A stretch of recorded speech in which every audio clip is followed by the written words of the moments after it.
Amer al-Mahdi Mansour al-Qaddafi was a man of faith. He lived in Libya and yearned to perform the Hajj pilgrimage. This sacred journey to Mecca was a dream he held dear. He prepared meticulously, saving money and making plans. His family and friends were happy for him, knowing how much it meant. The Hajj is one of the 5 pillars of Islam, a duty for those who can. Amer was ready to fulfill this important duty, his spirit filled with hope. The day to travel finally came, and Amer's heart was light and full of joy. He imagined standing before the Kaaba, praying with millions of others. This journey was more than just travel, it was a path to spiritual cleansing. He arrived at the airport with his group, eager to start their journey. Little did he know a test awaited him, a test of his faith and patience. As Amer approached the immigration counter, things changed. The officer looked at his passport closely and saw Amer's surname, al-Qaddafi. This name, unfortunately, carried a heavy past linked to a former leader. Security concerns were suddenly raised, and Amer was told he could not board the flight. The reason given was his family name, a shock and a blow to his spirit. His entire group was allowed to pass, moving towards their waiting plane. Amer was left behind, alone and confused, his dream of Hajj slipping away. Prejudice is a heavy burden to bear, judged not for who you are, but by a name you did not choose. This was the unfairness Amer faced, a peaceful man seeking God, blocked by suspicion. His group departed, their plane taking off, and he watched it go with sadness and resolve. The airport officials cited security reasons, worried because of his name. But deep inside, a fire of determination began to glow. Amer al-Mahdi Mansour al-Qaddafi made a firm decision.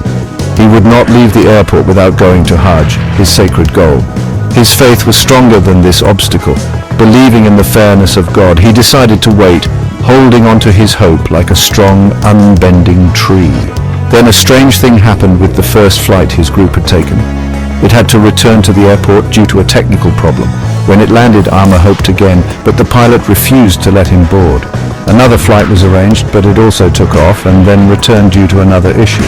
This time, the pilot of the second plane made a stand. Hearing about Amer's situation, he felt it was not right and announced the plane would not fly to Hajj unless Amer was on it. This was a moment of unexpected support, a stranger standing up against unfairness. The pilot saw a pilgrim, not just a name, showing great kindness and principle. The pilot's firm stance created a big change, his powerful words reaching the authorities. They saw his determination to help Amer and the injustice of the situation. Suddenly things began to move quickly, and the concerns about Amer's name were reconsidered. The officials decided to clear him for the travel. The barrier that stood so tall began to crumble. With the pilot's brave support, Amer was finally allowed to board the plane. This was the third attempt for the flight, and for Amer it was a victory of faith. His persistence had paid off wonderfully. His refusal to give up his dream mattered. He was going to Hajj after all the struggle, his heart overflowing with gratitude and joy. Amer successfully departed for the Holy Land. His journey to Hajj finally began. The difficulties he faced made it more meaningful, overcoming prejudice with patience and strength.